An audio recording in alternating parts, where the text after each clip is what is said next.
Hermès Birkin bag costs between $10,000 and $300,000 at retail. But the people who buy them aren't just paying with money. They're paying with something the receipt never shows. And most of them will never get it back. By the end of this, you'll understand exactly what the luxury industry has known for decades. A psychological mechanism so precise, so deliberately engineered, that economists have given it a name. And the most disturbing part isn't what it costs you. It's what it's designed to make you believe you've gained. The story starts not in a boutique, but in a lab. In 1899, economist Thorstein Veblen published a landmark study of American consumer society that would become one of the most influential and widely referenced works in economic history. He identified something that violated every rule of normal market behavior. Goods that became more desirable as they became more expensive. Not despite the price, because of it. He called it conspicuous consumption. The idea that certain purchases aren't bought for their function, they're bought for their visibility, for what they signal to others about who you are. Hermès understood this before anyone could measure it. The Birkin waitlist, a list that doesn't officially exist, that the brand has never confirmed, that no receipt can prove you're on, functions as the product itself.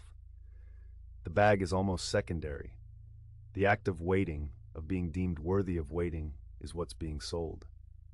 But here's where it gets interesting. Behavioral economists have studied what happens to a person's emotional state after a major luxury purchase.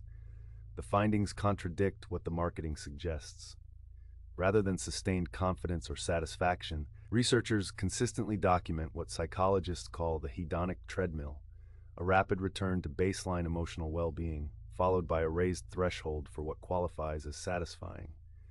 You buy the watch, you feel the surge, then the watch becomes the floor, and now everything below it feels like a step down. The luxury industry doesn't just know about this cycle, it depends on it. Consider the numbers. The global personal luxury goods market crossed 360 billion euros in annual revenue, according to research tracked by Bain & Company in partnership with Altagamma. Their data shows the market has maintained strong long-term growth, consistently expanding over multiple decades. And the growth isn't coming from the ultra-wealthy.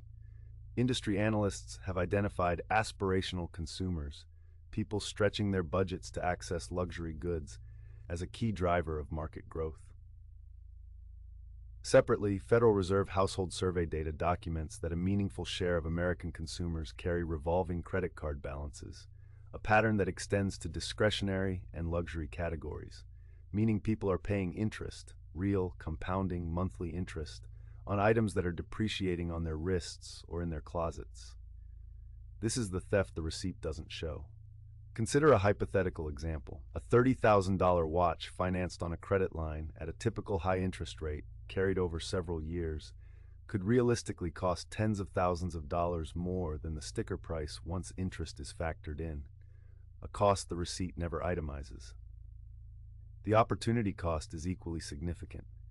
That same $30,000, invested over a long time horizon in a broad market index fund, could grow substantially based on historical average returns, a future the purchase quietly consumes.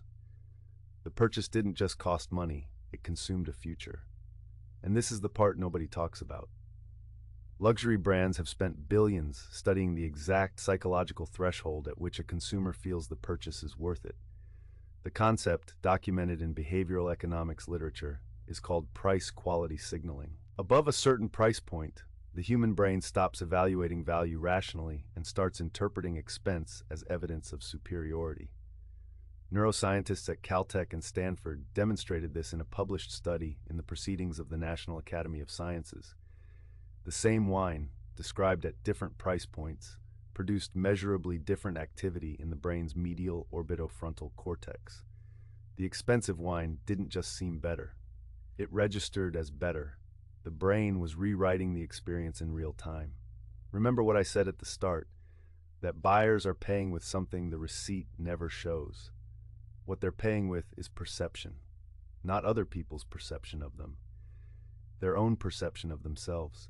The luxury item doesn't make them feel successful. It makes them feel that without it, they would feel unsuccessful. The product and the insecurity are sold as a single transaction. Thorstein Veblen identified the mechanism in 1899. Neuroscientists confirmed it in the imaging lab, and the industry refined it into a 360 billion euro a year system. The Birkin bag costs between $10,000 and $300,000, but the real price is the version of the future you trade for the version of yourself you're trying to project right now. The question that stays with you is this: if the feeling of luxury is manufactured in the brain, not in the product, then who exactly is selling it to you? This video is for educational and entertainment purposes only and does not constitute financial, legal, or investment advice. Always do your own research before making any financial decisions.